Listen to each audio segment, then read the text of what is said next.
Thank you very much, Doug. My role here is to make other speakers after me look very intelligent and articulate. So I kick it off by setting the bar very low, and it's nowhere to go. But when Doug called me a couple weeks ago to see if I could come up and speak, I was kind of, oh God, you know, it's 10-hour round trip drive from Toronto and everything, and then Doug threw in the closer, the speakers get a free chicken salad sandwich. I'm no chump, I'm coming up and getting my sandwich, man. Yeah. So anyway, it's great to be back. As Doug said, we and a guy named Chris Billows kind of got Fair Vote Canada launched on the night, I still remember the night of August 1st, 2000. In a three-way phone call. And Chris, who didn't stay involved that long, was the guy who gave us our name, Fair Vote Canada. So it's been a long haul, and talking to Doug, we thought maybe the thing that I could contribute. I haven't been active in Fair Vote for the last 3 years. I've tried to keep up on what's happening and so on, but in talking with Doug, we thought maybe what I could do is kind of look back over this 14 or 15-year period and see what kind of big picture lessons we can pull out that might have strategic implications or might be things we want to keep in mind as we keep fighting to cross the finish line and bring fair voting and PR to Canada. And so following oh,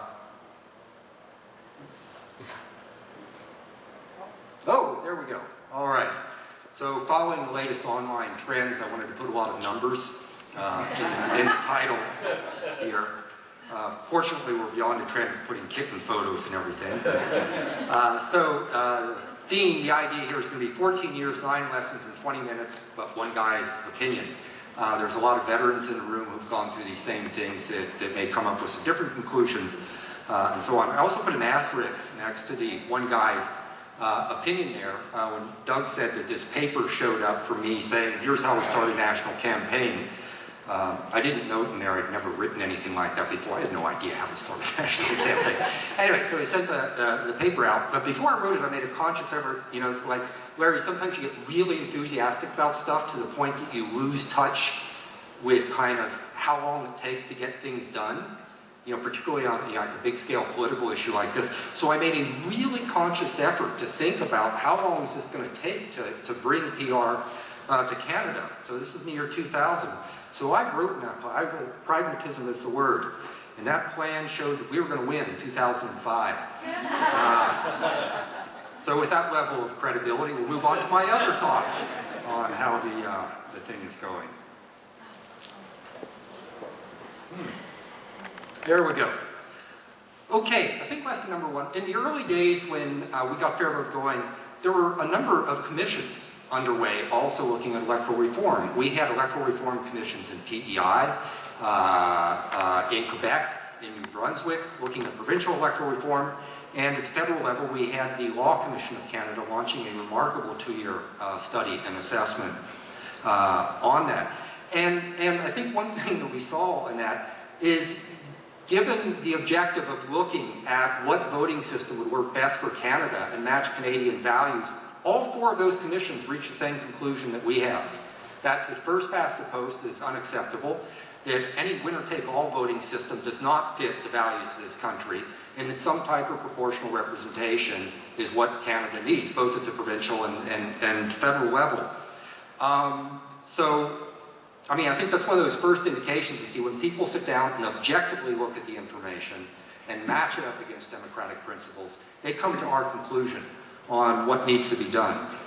Put a little caveat on this, that was then and this is now. The political environment is very different. We've had some referendum losses since those commissions brought forward their recommendations. And we all know in terms of going forward on this, that commissions can be stacked, commissions can be misdirected, commissions can be told not to reach certain conclusions, and so on.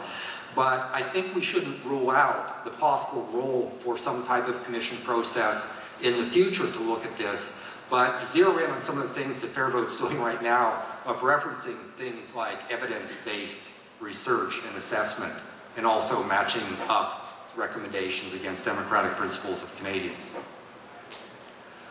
I think, too, that having been bruised in referendums, we may have lost sight of something very important, And that's when citizens' assemblies have come together to look at this same question. They also reach the same conclusion that we have, that first past the post has to be scrapped, other winner-take-all systems are not sufficient, and that we need some type of proportional representation voting system. Because I think that in the future, we have a number of parties. We have the NDP committed to proportional representation and some sort of engagement process if they form government. We have New Liberal Party interest in electoral reform. Whatever happens, whatever government situation we get in the future that will trigger a move on electoral reform, I think we should think carefully about pressing for some sort of formal citizen panel or group in there as part of the process.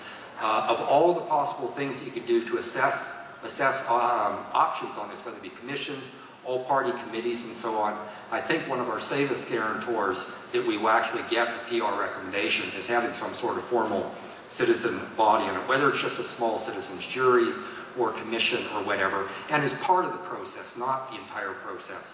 But I think there's something that there would be very good for us. So commissions get it when they study this. Citizens group get it when they study this. Judges don't. I'm not going to take a cheap shot with a goofy photo of the courts or anything like that. I looked online, that was the only photo of a judge I could find. Since Fair Vote was founded, we always had this feeling that maybe there was a little bit of a safety net for us, that if we were blocked politically or stymied or derailed in any way, that maybe we had this option that we could get the courts to rule that first past the post or winner-take-all voting violates one or more provisions of the Canadian Charter of Rights. It should, you would think, in a country that labels itself as a democracy, but apparently from what we saw in Quebec with the experience of moving through the Quebec Superior Court and Court of Appeals, it looks like that avenue is closed. I know in theory it's not closed. I think in reality that hope that we had is no longer relevant. And just like I would never take a cheap shot at the courts for not doing what I'd like them to do, neither will I take a cheap shot at the parliamentary press gallery. Nothing flummoxed me more in my 10 years at Fair Vote Canada of having to deal with people who are paid day in, day out to watch what happens in Parliament, assess it, and report to the public that they don't get that the voting system provides the foundation of the way that we do politics, that the characteristics of the voting system become the characteristics of the political arena.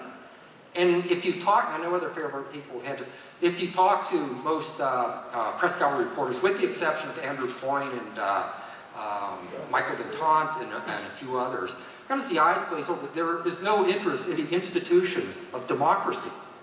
They are totally obsessed with political theater, with soap opera, rising stars, falling stars, who's stabbing who in the back, who has done the latest gaffe, and so on. The drilling down to institutional causes of problems is something that doesn't interest them. I've talked to Andrew Coyne about this a number of times, and said, why is this? And Andrew's a very astute guy, says, I don't know, I don't get it. But it is a real problem for us, and I want to come back to that. In fairness, the press gallery treats political coverage like storytelling. Yes. Who are the heroes? Who are the villains? Where is the drama? Where is the theater? And so on. In fairness, we all navigate through life doing that. Heroes and villains, what's the plot line here? How do I digest this complex situation? It's just a reality of communications. I'll come back to that in terms of one implication I think it has for us. All right. Referendums. A number of us in this room have been through a number of referendums and have the scars to show for it. In 2005, as Wilf was saying, we actually won a referendum and were denied that landslide victory. But we also lost referendums in PEI in 2005, Ontario 2007, and then back again in BC in 2009. They're tough. And they can be manipulated, as we know. You can lose the fight in these referendums very easily. I wish we would never have to ever face a referendum to bring fair voting to Canada. I wish I could hop on a unicorn and ride off to the end of the rainbow and pick up a pot of gold. I think we have to separate our wishes from pragmatic realities and what are plausible political scenarios that we're going to have to deal with. Regardless of how fortunate we may be in the next election with getting either a majority government or a minority government in place that supports moving forward toward PR or electoral reform, there will be at least one major party screaming in opposition about moving in that direction.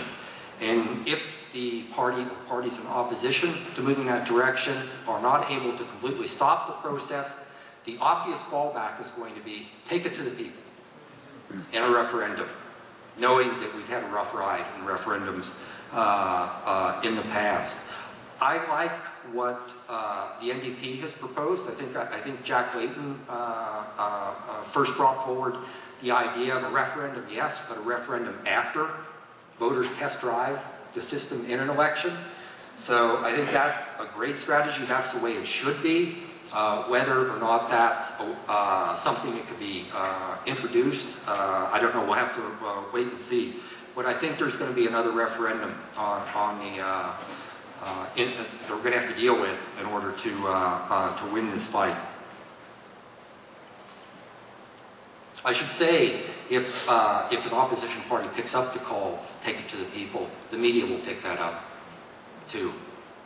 And people in the streets, I think, will respond to it. So I don't think we should underestimate that problem. Next thing, party policies are just the beginning. We're fortunate now to have strong NDP, strong Green Party positions in favor of PR, and a door cracked open in the Liberal Party for moving forward on this. But I've never been actually active in a political party, and certainly I do not envy the people in leadership roles in political parties, because there are lots of competing priorities that they have to deal with when they get in power and actually have the ability to do something. A lot of people, some of the people in this room will probably be familiar that René Lévesque was a big supporter of PR and pledged to bring in PR as soon as there was a Parti Québécois government. And they finally won, and he sat down and had a caucus revolt on his hands. Because a number of people in the caucus realized, well, with fair results, I might not have got a seat. I might not be sitting in the legislature. When Gordon Campbell pledged to do a citizens' assembly in BC, I don't remember what happened at the election when he won, first past the post nearly wiped out the opposition. The BC Liberals got every seat except 2 in that election. Campbell gathers his cabinet together, announces that he intends to follow through with this wacky idea of having an assembly and a referendum. And we heard that he also faced a revolt. And that's what led to the 60-60 threshold that was developed, allowing him to honor his pledge, but making sure that things would be blocked. So it's critically important for the movement. I love to see the things that Liberals for Fair Voting got underway, New Democrats for Fair Voting. People like Craig Scott, who's Democratic Reform critic and PR champion in the NDP, and Bruce and Elizabeth and so on. Let's not assume that they can do it all on their own. When the time comes that they form government, they're going to need troops behind them. We're going to have to keep our partisan supporters in the parties lined up, trying to make sure that this doesn't fall off the agenda at such point that it is time to move forward. Okay, probably one of the toughest things. Framing the issue quite often determines whether you win or lose on an issue. I mean, it's like in elections framing the ballot question. If a party is successful at saying, this is the question we're really voting on in this election, sometimes that they can then cruise on to victory. And I think it's the same in any political issue. Defining the parameters of the discussion really ends up defining what the best answer is. And this might be something where we need to do a little bit more finessing of the way that we present fair voting. I think it's pretty easy to convince people that the status quo doesn't work. Yes, you can choose your candidate or mark a candidate on the ballot, but you don't get fair results. And a lot of us, if not most of us, don't get representation. And that holds for every variation of winner take all, whether it's the alternative vote or block voting, first past the post. So that doesn't work. That's usually an easy sell. I think where we get caught is PR being presented as a radical change. And then something like alternative vote gets presented, well, this is a modest step forward.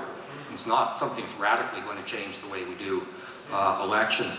So I think we have to start pointing to something that actually is a radical change. And this may take redefining what fair vote's actually going to be advancing. Because since the opening days of fair vote, we've always said we're agnostic on what type of PR should be brought forward. It could be any one of these various approaches to it. I think it might be time to acknowledge and state that there is a type of PR that would be a radical change for Canada, would not be acceptable to people, and we are pointing to that as something that shouldn't be brought to Canada. And I'm referring to traditional European closed list PR, where you vote for a party but you have no say-so whatsoever as a voter on what candidates you prefer. So I think if we say that the radical change, what they did in Europe to organize their voting systems, is not what we're talking about for Canada. That would just be a complete radical shift for Canada. The status quo, obviously, is an insult to Canadians' democratic values. That's not acceptable, nor is any type of winner-take-all voting. So we need something that preserves our rights to vote for an individual candidate, but also gives us that fair results and representation for all. And then we've walked into open list MMP or STV. Easier said than done. It's complicated, but I think we might want to present something as an extreme that is something not to go to, and why what is most reasonable for Canada is a modest, sensible step forward. This is outside our control, and this goes back to storytelling. I think to win, we needed Tommy Douglas of democracy. When Tommy Douglas tackled healthcare, he didn't focus group it in advance. He didn't look at the polls on whether or not people thought they needed a system of healthcare that didn't exist to that point. He spotted a deep need that he knew would resonate with Canadians if there was a flag bearer out there saying, this is the big challenge of our day, and I'm going to go forward with it. I think we need that person, a person like that, to step forward on a democratic reform agenda at this point. A political leader who's going to see that not only is the big challenge of the day building a new 21st century democracy, but that this is something that could be a legacy issue, equivalent to healthcare and Tommy Douglas. There's still an opportunity for a political leader to grab 21st century democracy as their legacy. But I think our case will be advanced if we can find a Tommy Douglas of democracy to step forward. And the last thing I want to do is most speakers in Canada do toward the end of their speech, they quote John Devereux. John used to talk about this jokingly to me. I mean, it was on target, but we never took this out and ran with it. And I think it's such a great summary of things. And that's it. There are arguments against proportional representation. But those are the arguments against democracy itself. And I think that is a wonderful summary about the nature of this issue. We are talking about a voting system that represents the core democratic principles that we Canadians believe in. We've been out there in the trenches for 14 years as fair vote. We've skinned our knees, had our noses bloodied, been scraped and everything. We've gone up against some of the most savvy political operators in the country. Fair vote, I am just so delighted with what I heard this morning. The opportunity may be opening in the next couple of years for advancement, and I think Fair Vote Canada has got a good handle on how to approach this. So I'm still confident, the guy who said we'll win in 2005, I'm still confident we're right on this, and our movement is going to win. I'm out of the business of predicting the year anymore, but I am an optimist. Just in wrapping up, I do want to say that there's another thing happening in the very short term, and that's Michael Chong's Reform Act. There's a number of us active on trying to get that through. I see it as a bit of a companion piece. If we're going to have, we want fair, the big issue is proportional representation, getting fair representation, getting all of us represented in Parliament. But we want the people we send to Parliament to have a voice too, and that's what this act is about. There's some flyers back there. You can visit reformact.ca. If you want to see an intelligent discussion on this, go to CPAC and find the first hour of debate on this bill and watch Michael Michael Chong and Craig Scott talked about this bill. It was an intelligent discussion of, here's what I want to do. Michael Chong, Craig saying, this is what I see here, and here's some things I'm concerned about. It was a level-headed discussion, and gave me great optimism on what happens when people work together. Now, I just want to end up, I know there's some young, I'm one of the dinosaurs in the movement. There's younger people getting involved, and I really want to leave you with inspiration because as Doug was saying, you know, I've been in kind of the democracy arena for like nearly 40 years now, and it's a wonderful thing. It keeps you young and vibrant, and it's hardly changed me at all. So I hope this inspires all young people out there to get involved and know we have something like this waiting at the end of it. Before anybody asks, yes, that was really my hair. It's so unfair. It's so unfair. Most of us agree. Yeah, that's right. Anyway, thank you very much. Great to be back.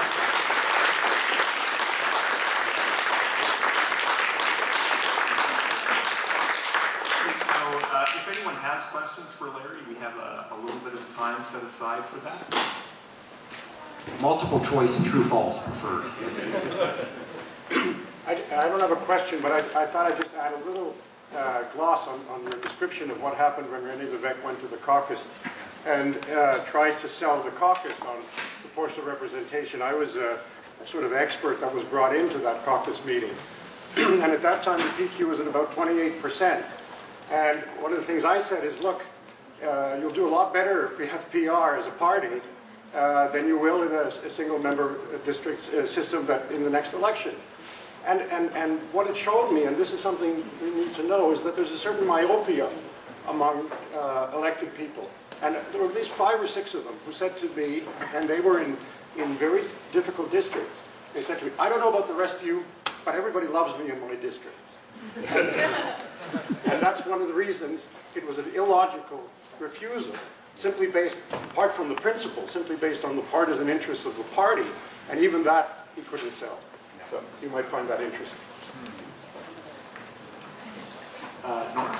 Everybody loves you. To follow up on that comment, I remember when Mr. Harper assigned Tony Clement to get rid of the long form of the census, and one of the comments that a commentator made was the PCs knew they had won when all the experts were disagreeing with them because they weren't arguing on hard evidence, they were going for the people's hearts. And I think we have to do that too. I mean, the hard evidence is great if they ask you, but you got to tell them, listen folks, this is what you want. And you know what happens? You get $50 million to spend in your riding also when you win. John Trent. I was just going to add one lesson to your 9, and it was sort of on the edge of yours. And you're saying that we don't really want to get our nose bloodied again in another referendum. But I think one of the things we should be saying to all the political parties and anyone else, the media that's listening to us, is that we'll never get this if there isn't a public education program. And it's got to be run by the governments. It's got to be public. It's got to really get out there. Because certainly the lesson we learned in Ontario was that despite the promises of the government, it never got out to the public. Absolutely right. Go ahead. Robert, with humility, I say that the government, it'll never come from the top. So I don't know how we do it, but I think it has, the education has got to come from us, the people.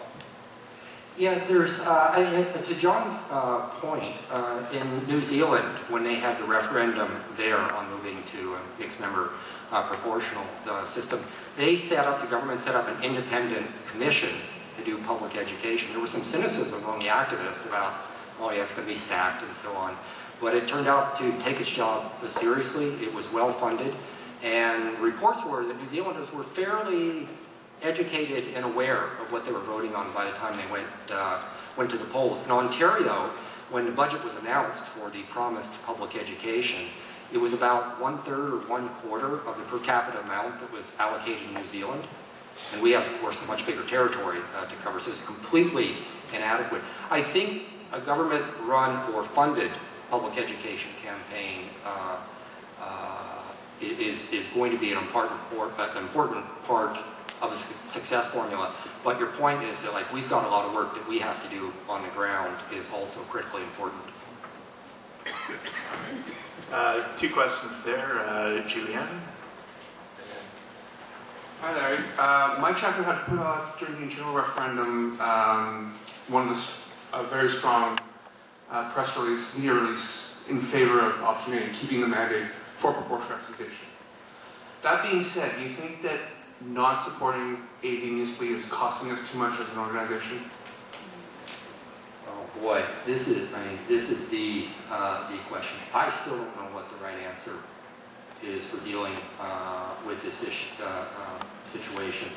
You know, in Toronto, where it's a very lively issue, because I know from conversations there are people who are saying, yes, let's do this, let's do something in Toronto, get something advancing, you know, at the city level, because you're not going to get PR there, yada yada yada.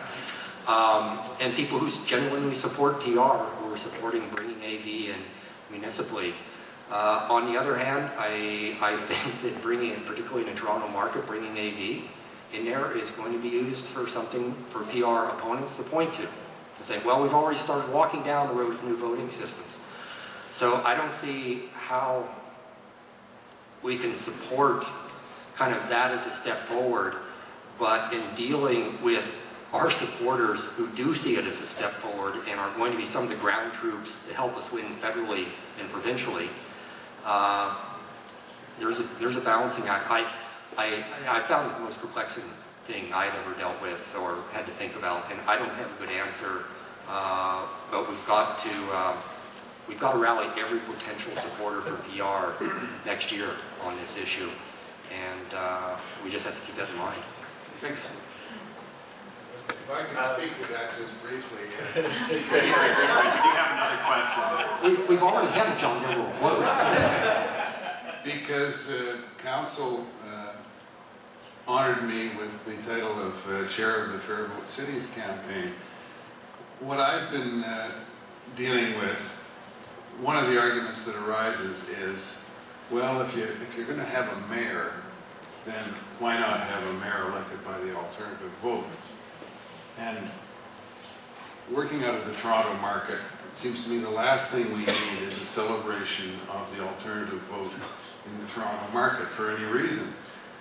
The intellectual alternative is to say, why the hell do we have the separation of the mayor from the council? Why do we have the presidential system in our municipal politics? Why don't we have council choose the mayor? But before we do that, let's elect the council democratically. Let's elect it by proportional representation, and then have the mayor chosen by the majority of council. Now we've actually got a functioning city government instead of this dog's breakfast that we deal with constantly in Toronto. Anyway, that's how I deal with it intellectually. Trying to find councillors who want democratic voting is as difficult in Toronto Council as it is in the provincial legislature and in the national parliament. A great many of them, elected by the winner-take-all method, choose to defend the winner-take-all method or to advocate the alternative vote. Now, why do they do that? Because they spend about 90% of their time, these councillors, doing social work, doing mediation, working, in other words, they are not thinking of themselves primarily as legislators or policymakers. They're thinking of themselves primarily as handholders or as people doing favors, you know, speed bumps or whatever the hell it might be, in return for a vote. So what we have to focus on is the importance of the representative as a legislator, not the other functions that are rolled in to the job as it now exists in Canada. Because there it is possible to be somewhat non-partisan and to represent people who didn't vote for you. But when it comes to being a legislator, You can't be on both sides of the question.